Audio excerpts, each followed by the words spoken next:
పవన్ కళ్యాణ్ ని చంపేస్తామంటూ బెదిరింపు కాల్స్ అయితే పవన్ కళ్యాణ్ కి రావడం జరిగింది. అయితే దీని గురించి ఇప్పటికే పోలీసులు దానిపైన ఇన్వెస్టిగేషన్ చేస్తూ ఉన్నారు.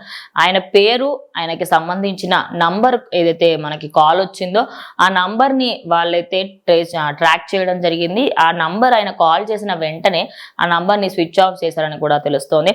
ప్రజెంట్ దానికి సంబంధించి పోలీసులు అయితే ఫుల్ అంటే ఆ ఏరియా మొత్తంలో ఆంధ్రాలో చాలా ప్లేసెస్లలో అయితే వెతుకుతూ ఉన్నారు.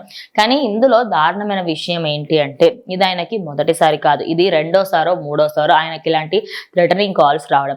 లాస్ట్ టైం ఆయన సనాతన ధర్మం గురించి మాట్లాడినప్పుడు ఒక వ్యక్తి ఆయనకి కాల్ చేసి నేను మిమ్మల్ని చంపేస్తాను అంటూ కూడా బెదిరింపులు ఇవ్వడం జరిగింది.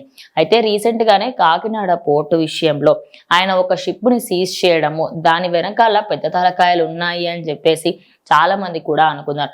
మరి ఆ పెద్ద తలకాయల నుంచే ఎవరో కోళ్ళు ఈ కుట్ర పన్నుంటారని చాలా మంది కూడా అభిప్రాయపడుతున్నారు. మరి అందులో ఏది వాస్తవం ఏది అవాస్తవం అనేది ఇప్పటివరకైతే ఎలాంటి అధికారికంగా మనకైతే ఎలాంటి ప్రూఫ్స్ అయితే దొరకలేదు. కానీ ఆయనకు సంబంధించిన ఫొటోస్ కానీ ఆయనకు సంబంధించిన నంబర్ ఏదైతే ఉందో దాన్ని బట్టే ప్రజెంట్ పోలీసులు అయితే ఇన్వెస్టిగేషన్ చేస్తూ ఉన్నారు.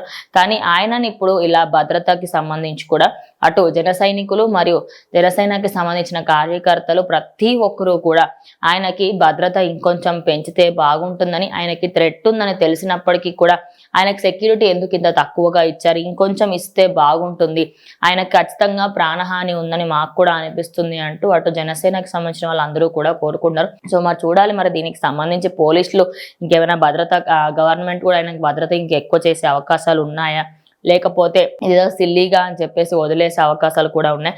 ఇంకా ఆ వ్యక్తి ఎప్పుడైతే పట్టుబడతారో అది చేయించింది ఎవరు, దాని వెనకాల ఎవరెవరు ఉన్నారు ఏంటనేది కూడా అధికారికంగా ఇంకా పోలీసులే చెప్పాలి.